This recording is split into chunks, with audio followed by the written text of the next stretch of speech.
Bom dia, dando início à aula de biologia, e o nosso assunto hoje são as formas de vida. Então, quanto à temperatura. A temperatura de um organismo se dá em função do calor produzido, conservado e perdido, e depende da intensidade do metabolismo de cada ser vivo. Então, de acordo com a relação entre o metabolismo e a temperatura externa, né, do ambiente, podemos classificar os seres vivos em 3 grupos. Número 1, os que têm vida latente. Ocorre quando a temperatura externa diminui tanto que provoca a parada quase completa do metabolismo. Ao aumentar a temperatura novamente, o metabolismo volta e suas atividades normais continuam.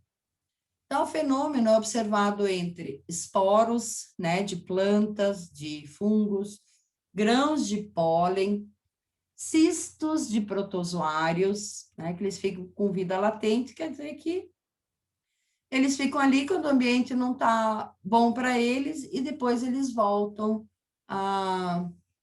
ao seu metabolismo normal. E alguns ovos de vários protozoários ou de vários animais parasitas. A vida oscilante. Tal característica ocorre quando a intensidade metabólica varia de acordo com a alteração da temperatura ambiente. Os seres que apresentam essa característica são chamados de psilotérmicos ou ectotérmicos. Como exemplo, podemos citar os vegetais, os invertebrados e alguns vertebrados, como os peixes, os anfíbios e os répteis. Tá? Então, a temperatura do corpo deles vai variar conforme o ambiente. Por isso que o jacaré, ele fica bastante no sol, né? Quando tem sol, ele fica ali no sol, tomando um sol para esquentar o corpo dele, já que ele não produz o seu próprio calor. E vida contínua, né? São os animais de sangue quente, como a gente fala. Então, a intensidade metabólica mantém-se constante, independentemente da variação da temperatura ambiente, pois a temperatura interna é regulada pelo sistema neurohormonal, ou seja, sistema nervoso com os hormônios. Tais seres são chamados homeotérmicos ou endotérmicos. Endo, dentro, né? Térmico, temperatura, calor. Então, são exemplos as aves e os mamíferos, inclusive nós. Podemos citar ainda a hibernação como uma característica influenciada pela temperatura. Ela ocorre quando há uma queda muito acentuada da intensidade metabólica devido à grande alteração da temperatura durante o inverno. Então, são animais hibernantes, a marmota, o esquilo e o morcego, por exemplo. É um mamífero, né? São todos mamíferos. O urso não, tá, gente? Então, vale ressaltar a famosa hibernação dos ursos, na verdade, não existe. Quando eles se recolhem durante o inverno, no hemisfério norte, seu metabolismo não sofre tantas alterações. E muitos deles acordam durante a estação fria para se alimentar. Então, isso que a gente sempre imagina, né? Quando a gente aprende em ciências que o urso hiberna, mas, na verdade, ele não hiberna porque o metabolismo dele continua normal. Ele pode dar uma desacelerada, mas as reações químicas vão continuar ocorrendo normalmente. Quanto à obtenção de energia. Para obter energia, que é o catabolismo, as células realizam um processo de decomposição de moléculas. Esse é um processo vital, portanto, obrigatório em todos os seres vivos. Todos os seres precisam de energia, né? A célula, o organismo, utiliza oxigênio livre durante a decomposição de moléculas orgânicas. especialmente de glicose, pela respiração celular aeróbica, quer dizer, na presença de oxigênio, que pode ser representada simplificadamente conforme a seguinte equação. Então, essa aqui é a respiração celular que ocorre em todas as nossas células. A gente usa glicose, as células usam glicose, que acontece lá nas mitocôndrias, né, das células. A glicose é o açúcar, né? Então, o que tem glicose? Macarrão, arroz, feijão, a maioria dos alimentos tem glicose. Água e oxigênio da respiração, né? Da inspiração a gente absorve o oxigênio. Isso vai se converter através de várias reações químicas, vai ocorrer a quebra da glicose, vai produzir gás carbônico, né, que é o CO2, mais água, que é o H2O, mais 38 moléculas de ATP, que é chamada de trifosfato, o P vem de fósforo, de adenosina. Então, a energia no nosso corpo, ela fica armazenada nessas moléculas aqui. Tá? Então, essa respiração celular que ocorre em cada uma de nossas células. Aqui eu só coloquei a estrutura do ATP, só para vocês terem noção, né, que a química está intimamente ligada com a biologia.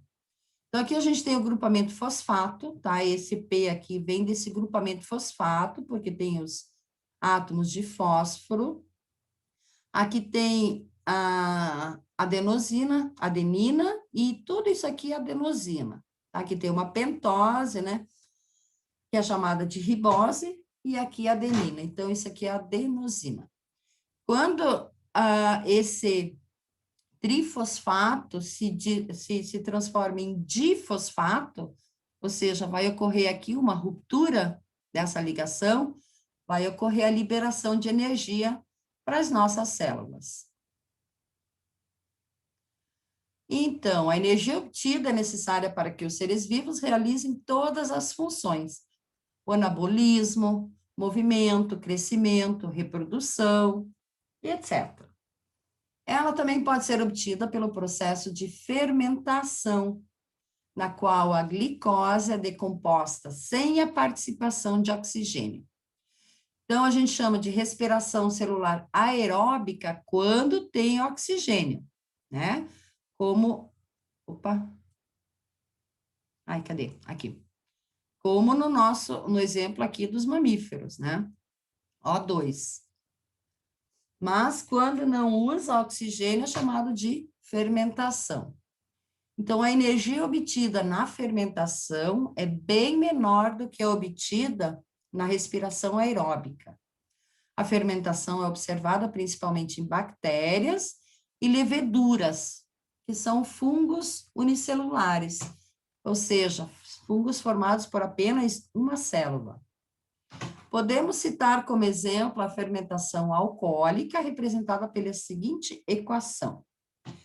Então, uma glicose, por exemplo, numa levedura, né? A glicose vai ser transformada em etanol e gás carbônico, que é liberado para a atmosfera. Esse é o processo de fermentação, por exemplo, da cerveja, né? Ela produz o etanol. Etanol é um álcool, né? Com 2 carbonos. Quanto à nutrição. Então, quanto à nutrição, os seres vivos são classificados em 2 grupos. Primeiro, são os autótrofos, que são os produtores. Então, são aqueles que produzem substâncias orgânicas a partir de substâncias inorgânicas, como o gás carbônico e a água. Quando a energia utilizada para transformar gás carbônico e água em compostos orgânicos é proveniente da luz solar, o fenômeno é chamado de fotossíntese, podendo ser representado pela equação. Então, aqui, a fotossíntese acontece não só nas plantas, né? Acontece nas algas também. Então, nas folhas, tem os estômatos, que são umas aberturas, por onde o gás carbônico, né, que é o CO2, esses 6 aqui quer dizer que são utilizadas 6 moléculas de gás carbônico, que entram, então, pelos estômatos, 6 moléculas de água, que vem lá da raiz, através da luz solar. A luz do sol vai ativar os cloroplastos, ou melhor, a clorofila, né, que está dentro dos cloroplastos, que são os pigmentos fotossintetizantes, né, ela consegue absorver a energia da luz, fazendo, então, essa reação química, onde essas duas substâncias inorgânicas aqui, o gás carbônico e a água, vão se transformar em glicose, né, C6H12O6, e oxigênio. O oxigênio vai ser liberado para a atmosfera, e a glicose é o alimento da planta. É a partir daqui que ela vai conseguir energia para poder crescer, né? Produzir as sementes, produzir novas folhas, produzir os frutos e etc. Daí que eu estou aqui. Então, a fotossíntese pode ser observada nos seres clorofilados, né? Aqueles que têm a clorofila, como em algas e em vegetais. Quando a energia é utilizada para transformar gás carbônico e água em compostos orgânicos, é proveniente da oxidação de substâncias inorgânicas, o fenômeno é chamado de quimiossíntese, e ocorre em algumas bactérias. Então, substâncias inorgânicas, né, como o gás carbônico, a água, a partir da oxidação, na presença de oxigênio, vão produzir subprodutos, e aí em substâncias orgânicas, que seria a glicose. Então, a quimiossíntese é um processo em que a energia é utilizada na formação de compostos orgânicos a partir de gás carbônico e água, provém da oxidação de substâncias inorgânicas. As principais bactérias quimiosintetizantes são a ferrobactérias, que é a oxidação de compostos de ferro, e as nitrobactérias, oxidação da amônia, que é o NH3, ou de nitritos, NO3, importantes no ciclo do nitrogênio. Isso aqui é um assunto mais tarde, a gente vai falar mais sobre isso. São as fixadoras de nitrogênio. Então, exemplo de quimiossíntese, a oxidação de substâncias inorgânicas com liberação de energia. Então, a energia é utilizada para a síntese de compostos orgânicos, por exemplo, as bactérias nitrossomonas, né, NH3 mais oxigênio, vai transformar em HNO3 mais a água e energia. Então, a fórmula geral da quimiossíntese que pode ser também com ácido sulfúrico, tá? Então, eles vão transformar gás carbônico e ácido sulfúrico em CH2O, que é glicose, água e subproduto, o sulfur, né, o enxofre. Os heterótrofos, então a gente tinha os autótrofos, né, que são os produtores que produzem o seu próprio alimento, através ou da fotossíntese ou da quimiossíntese, e agora a gente tem os heterótrofos, ou heterotróficos. Hétero é diferente, né, então são seres vivos que não possuem a capacidade de realizar fotossíntese e nem a quimiossíntese. Eles necessitam, em seu metabolismo, de substâncias orgânicas previamente elaboradas. Quer dizer, a gente tem que se alimentar, né? A gente tem que ingerir as substâncias orgânicas para elas serem processadas, transformar em energia. Então, são os animais, inclusive nós, homens, né? Homem da espécie humana, os fungos, alguns fungos, aliás, todos os fungos, né? Eles não fazem fotossíntese, nem quimiossíntese, eles são heterotróficos. Os protozoários e a grande maioria das bactérias. Entre os heterótrofos, eles podem ser herbívoros, né, aqueles que se alimentam só de plantas, carnívoros, se alimentam de carne, né, ou seja, dos herbívoros, os parasitas, né, como algumas bactérias, que daí se utilizam os nossos compostos, os decompositores, esses aqui são muito importantes para o meio ambiente, tá? Os decompositores são algas algas não, bactérias e fungos que fazem a decomposição de todos os seres vivos mortos, tá? Por exemplo, uma folha que cai de uma árvore, ela apodrece.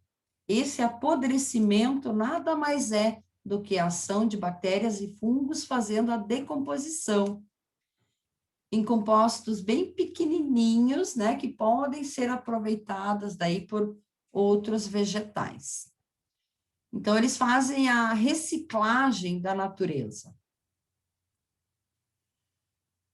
Os níveis de organização dos seres vivos. Agora a gente passa para um outro tema, tá? Agora a gente começa assim com a biologia, a célula, etc. Bom, os níveis de organização em biologia são a forma hierárquica das estruturas biológicas. Essa organização estrutura-se com base em um nível mais baixo, que são os átomos, e segue até um nível mais elevado, que é a biosfera.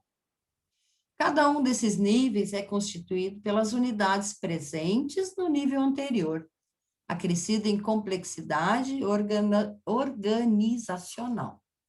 Então, a seguir, apresentamos cada nível presente na organização biológica. Então, a organização biológica, que ocorre de forma hierárquica, já... Isso aqui eu repeti, esqueci de deletar. Então, o primeiro é o átomo, que representa a menor parte constituinte da matéria, sendo considerado seu nível como fundamental. Bom, quando os átomos se juntam, eles podem formar moléculas. Eles podem formar também compostos iônicos, mas aqui a gente está falando de moléculas, tá? Que vão se unir através de ligações moleculares. Na química, vocês vão entender isso melhor. Por exemplo, um átomo de hidrogênio com átomo de água, de oxigênio, desculpa, 2 átomos de hidrogênio, né, H2O, com 1 de oxigênio, vai formar uma molécula de água. Então, é constituída por vários átomos agrupados de maneiras diversas. Quando moléculas diferentes agrupam-se, formam os compostos. Bom, várias moléculas unidas vão formar as organelas, que são as estruturas presentes no citoplasma das células e constituída por moléculas e compostos agrupados de diversas maneiras. Então, o conjunto de organelas vai formar uma célula, tá? Que é a unidade estrutural e funcional dos seres vivos. Também a gente diz que a célula é a unidade fundamental dos seres vivos, né? Todos eles são formados por células. Só lembrando que os vírus não são constituídos por células. Tá? As células são constituídas basicamente por membrana plasmática, no qual estão presentes as organelas, e núcleo, que não é delimitado em células procarióticas. Então, os vírus, eles não têm membrana plasmática, tá? Eles têm uma parede celular, eles têm uma parede de proteínas, tá? Então, eles são considerados acelulares. Então, aqui tem uma figura que mostra, né? Um átomo, vários átomos vão formar moléculas, várias moléculas unidas, né? Vão formar as organelas vão formar as células, né? Dentro do citoplasma.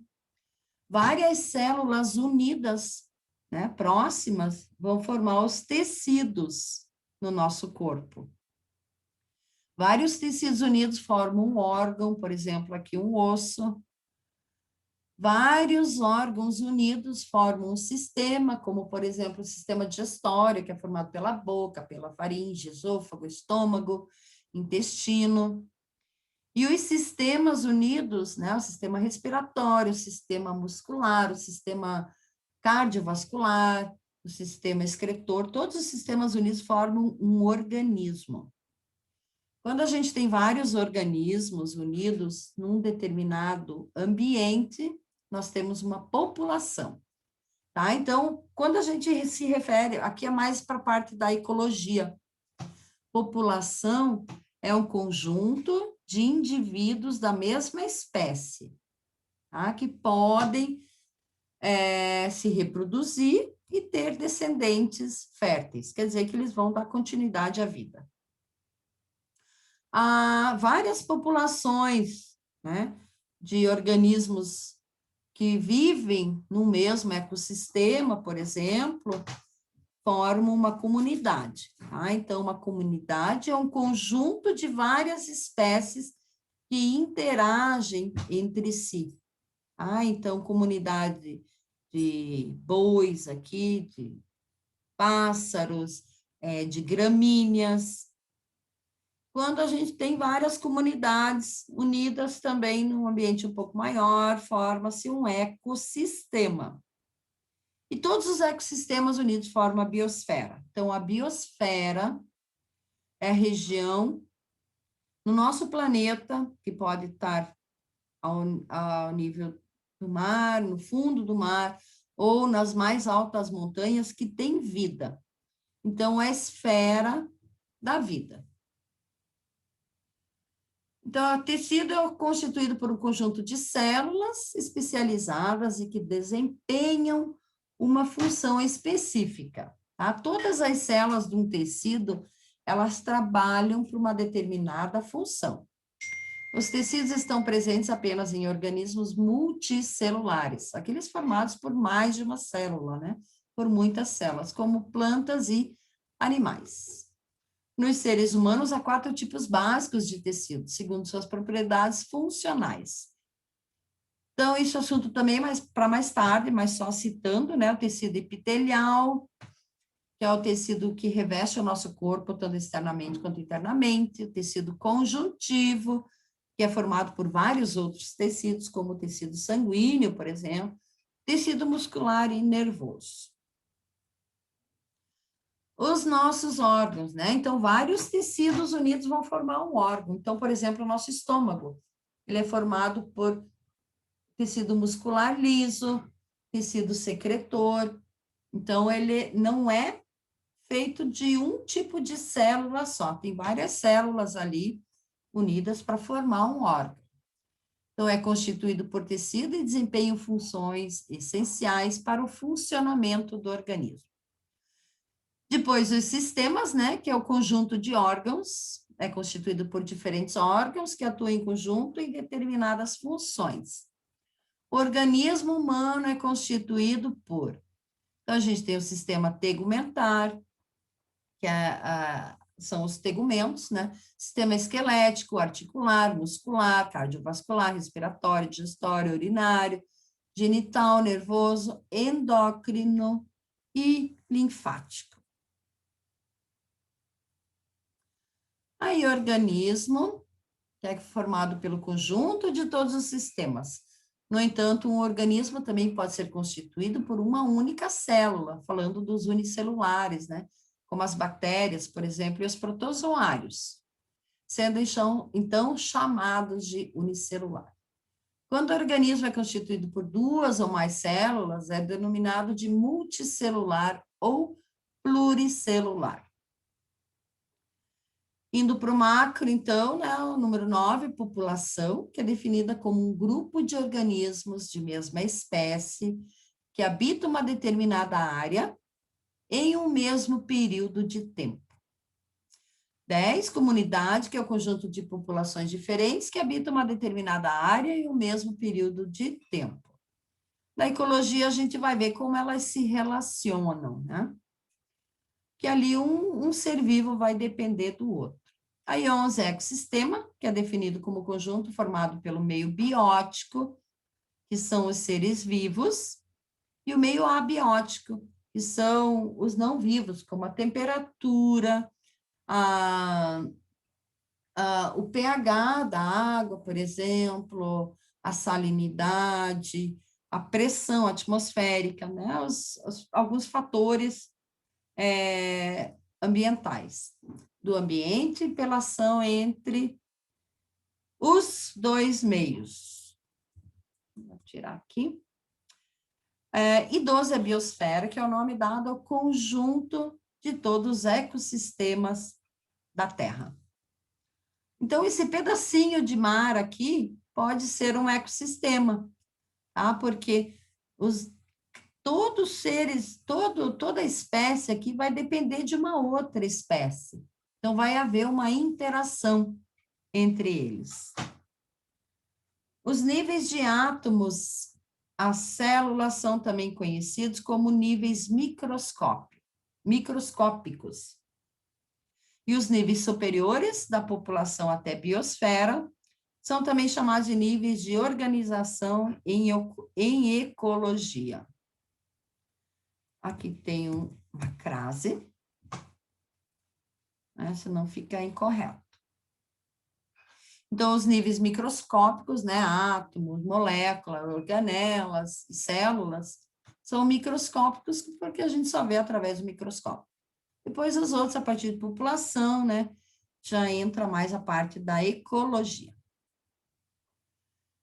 Agora, existe a teoria celular, que é a teoria-chave para o estudo da biologia celular, uma vez que ela se refere à composição celular dos seres vivos. Essa teoria é composta pela ideia de 3 pesquisadores, que após anos de estudo, chegaram aos 3 pilares que a sustentam. Então, o estudo da célula, apesar de hoje ser bem definido o que é uma célula, esse conceito é relativamente recente. Em 1665, vocês acham que é muito tempo, mas não é tanto tempo, não. Hooke usou esse termo pela primeira vez para se referir a uma estrutura que observou a estudar fatias de cortiça. A gente sabe que a cortiça vem de uma árvore, né? De uma árvore específica, quer dizer, de uma espécie. Hooke observou apenas paredes celulares de células mortas, o que faz imaginar que as células nada mais eram do que pequenos compartimentos. Nosso tempo está acabando, mas os slides também. Então, após a descoberta das células, vários estudiosos começaram a analisar os organismos em suas formas microscópicas. Vários estudos estavam focados nessa área, destacando seu trabalho de Anton, que observou organismos como bactérias, protozoários e até mesmo espermatozoides humanos, que também são formados por uma célula, né? Após várias análises de diversos pesquisadores, além do avanço da tecnologia, Schwann e Schleiden chegaram à conclusão, em trabalhos diferentes, que todos os seres vivos eram compostos por células. Aí nascia a base da famosa teoria celular. A ideia foi aceita por vários pesquisadores, incluindo-se o patologista Virchow. Esse pesquisador foi além e afirmou que toda célula só poderia surgir de outra célula pré-existente, apesar de não ter conhecimento a respeito dos processos de divisão celular. O pesquisador ficou famoso por sua afirmação, omnicellula excella, que significa toda célula origina-se de uma outra célula. Então, os pilares da teoria celular. A teoria celular é composta, portanto, pelas ideias de Schwann, Schleiden e Virchow, e baseia-se em 3 ideias básicas. Primeira, que todos os organismos vivos são formados por uma ou mais células e pelas estruturas por elas produzidas.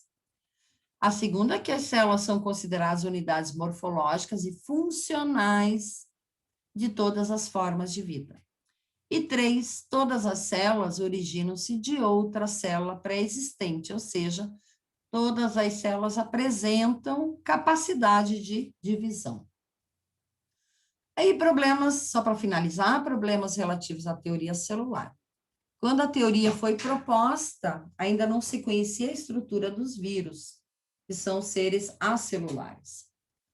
Por essa razão, muitos autores não consideram os vírus como seres vivos, uma vez que estes não obedecem ao primeiro ponto da teoria celular.